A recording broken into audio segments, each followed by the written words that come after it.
गुरुग्राम में बुधवार को बर्निंग बस ने जहां 2 मासूम जिंदगियों को ले लिया, वहीं 3 ऐसी जिंदगियां भी हैं जो अभी मौत और जिंदगी की लड़ाई लड़ रही हैं। आखिर कौन है इन जिंदगियों की लापरवाही का जिम्मेदार? कौन से हैं वो डिपार्टमेंट जिनकी अनदेखी के चलते हुआ हादसा? दिखाएंगे आपको इस खबर में। नमस्कार, मैं हूं मन्नू मेहता और आप देख रहे हैं Gurugram news. Cyber city Gurugram में बुधवार रात को एक भीषण हादसे में जहां जलती हुई बस के अंदर 2 लोगों की मौत हो गई थी, वहीं 3 लोग गंभीर रूप से घायल होकर सफदरजंग अस्पताल में जिंदगी और मौत की लड़ाई लड़ रहे हैं। कुछ ऐसे भी लोग हैं जिनका गुरुग्राम के नागरिक अस्पताल में इलाज चल रहा है।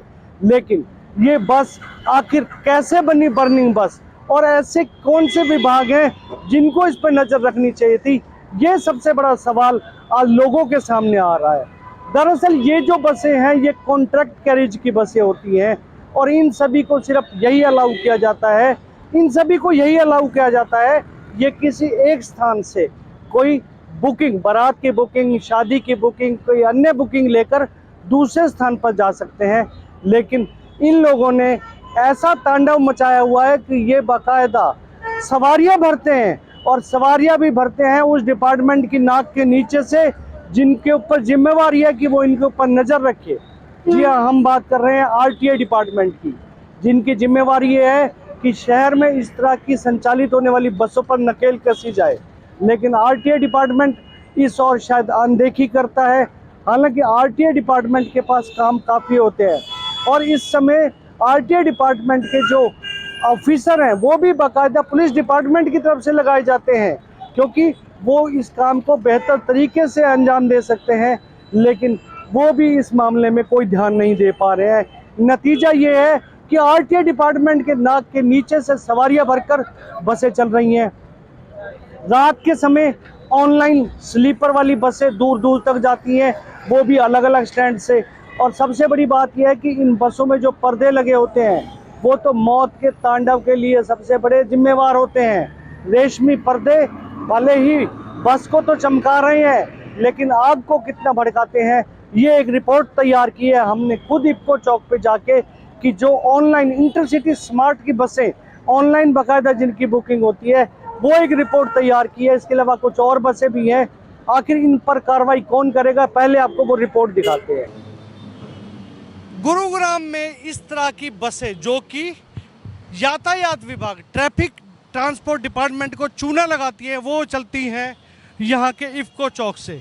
ये आप देख सकते हैं कि इंटरसिटी बस सिटी है, ये इंटरसिटी स्वागतम हॉलीडेज। ये बस इस समय कहाँ के लिए जा रही है, इनसे बात करते हैं। सर, ये बस कहाँ के लिए जा रही है?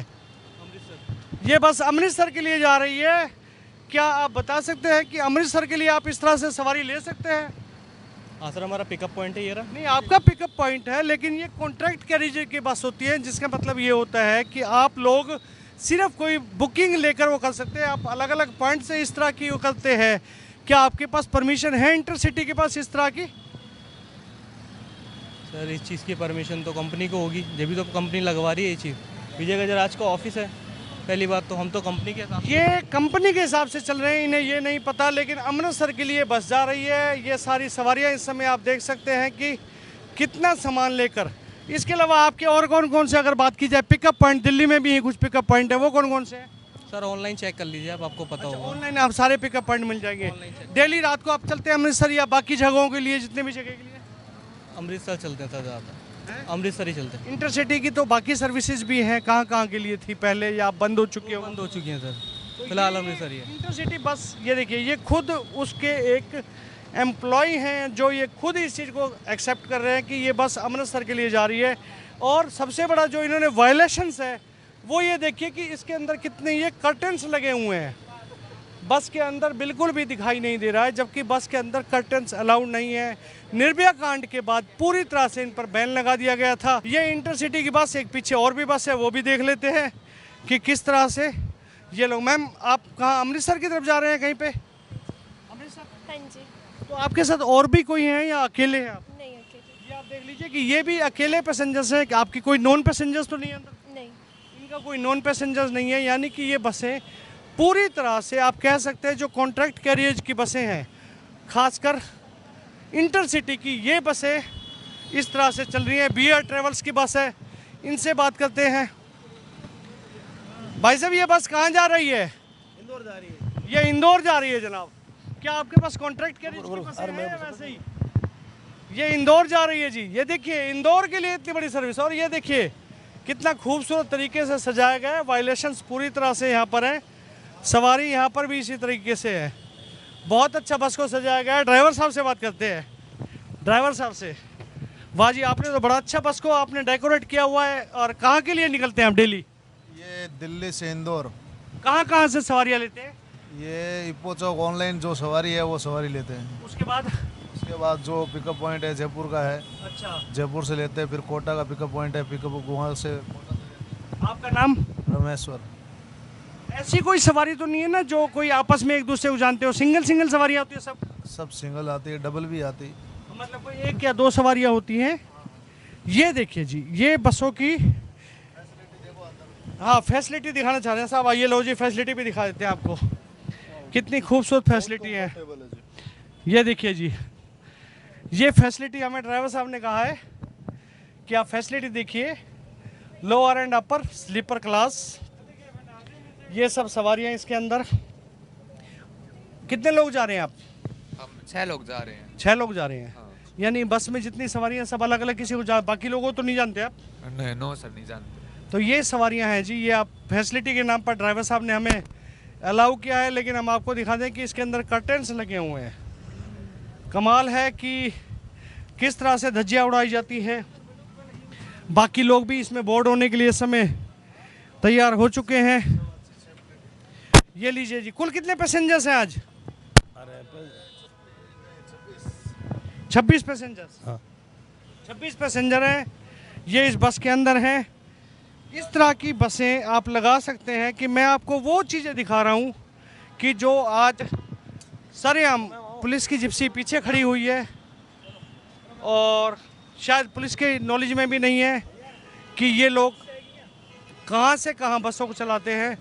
लेकिन इंटरसिटी स्मार्ट बस हो या बाकी BR बस सर्विस या बाकी बसें, ये सब आज ऑनलाइन के नाम पर BR ट्रेवल्स online.com, ये सब बसें कहीं ना कहीं आज एक बड़ा चूना गुरु हरियाणा ट्रांसपोर्ट डिपार्टमेंट के लगा रही हैं।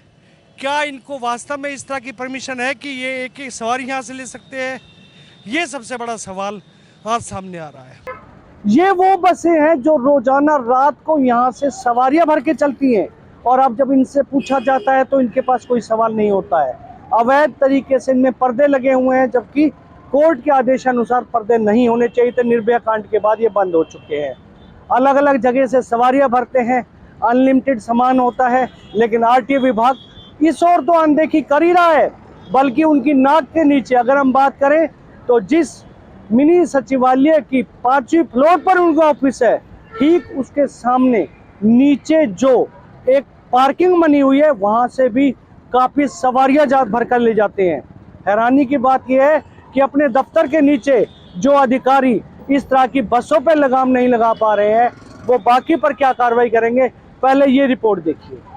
मौत का तांडव बनी स्लीपर बसों का खेल रात में ही गुरुग्राम में नहीं चलता है, बल्कि दिन दहाड़े RTO ऑफिस की नाक के नीचे चलता है। ठीक RTO ऑफिस के सामने बड़ी पार्किंग में इस तरह से, ये देखिए कितनी सवारियों को यहाँ से इस तरह की बसें भरकर ले जाती हैं, जो कि एक मौत का तांडव के रूप में सामने आ रही हैं ये स्लीपर बसें। और ये देखिए बाकायदा इनकी टिकटें काटी जा रही हैं अलग अलग। कहाँ भेज रहे हैं टिकट? बिहार के लिए। बिहार के लिए? हाँ। क्या चेक करते हैं? क्या सामान ले जा रहे हैं?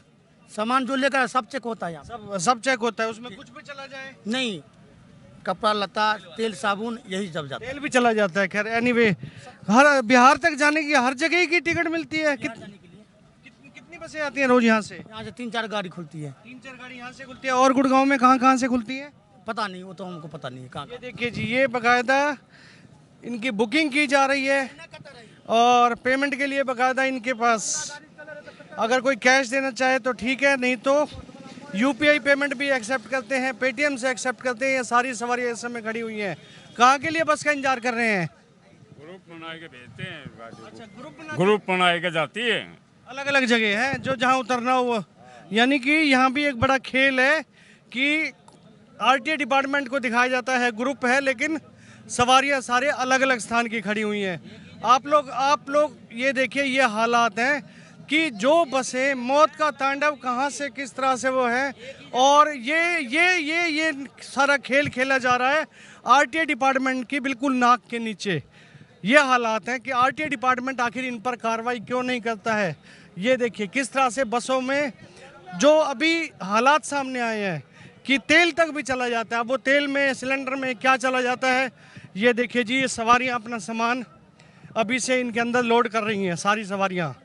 ये बसें इस तरह से सुबह से लेकर शाम तक यहाँ से जाती रहती हैं। कहाँ जा रहे हैं दोस्तों?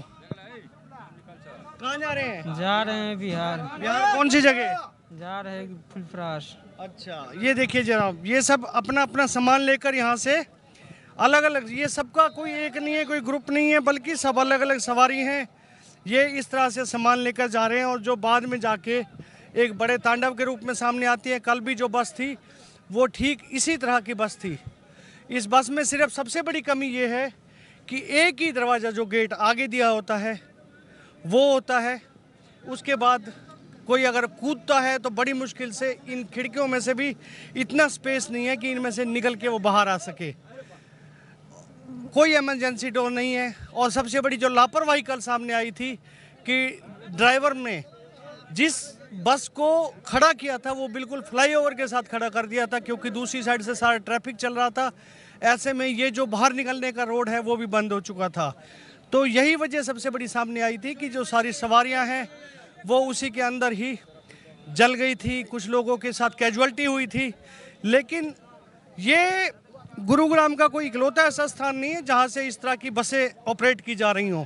ये प्राइवेट बसें गुरुग्राम के अलग अलग स्थानों से चलती हैं। और हैरानी ये है कि आरटीए डिपार्टमेंट इन सब को लेकर अभी तक चुप बैठा हुआ है। इनके ऊपर कोई कार्रवाई नहीं करता है। कोई पता नहीं है बसें किस तरह से सवारियों को करती हैं। ये आरटीए डिपार्टमेंट इस और बिल्कुल भी ध्यान नहीं देता है। ये सबसे बड़ी लापरवाही आरटीए डिपार्टमेंट की। और आरटीए डिपार्टमेंट जब तक इस तरह की बसों ऑपरेटर्स पर कोई लगाम नहीं कसेंगे तब तक इस तरह के हादसे सामने आते रहेंगे और लोग इसी तरह से मौत के तांडव में जलकर अपनी जान गंवाते रहेंगे। बुधवार रात के भीषण हादसे ने जहां दिलों को झकझोर कर रख दिया है, वहीं सवालिया निशान आरटीए डिपार्टमेंट पर भी लगा दिए हैं कि आखिर आरटीए डिपार्टमेंट क्यों इन बसों पर कार्रवाई नहीं करते हैं। ऐसी क्या मजबूरी है कि बसों पर कार्रवाई नहीं की जाती? क्या किसी इन्फ्लुएंस वाले लोगों की ये बसें हैं जिन पर कार्रवाई नहीं की जाती, या इसके पीछे कोई और मकसद है? ये तो आने वाला समय ही बता पाएगा। लेकिन ये जरूर तय है कि आरटीए डिपार्टमेंट की लापरवाही की वजह से ऐसे हादसे और भी सामने आ सकते हैं। इस खबर के बारे में आप अपनी राय कमेंट करके अवश्य दीजिएगा और इस खबर को ज़्यादा से ज़्यादा शेयर भी कीजिएगा ताकि ज़्यादा से ज़्यादा लोगों तक सही जानकारी सही समय तक पहुंच सके। नमस्कार।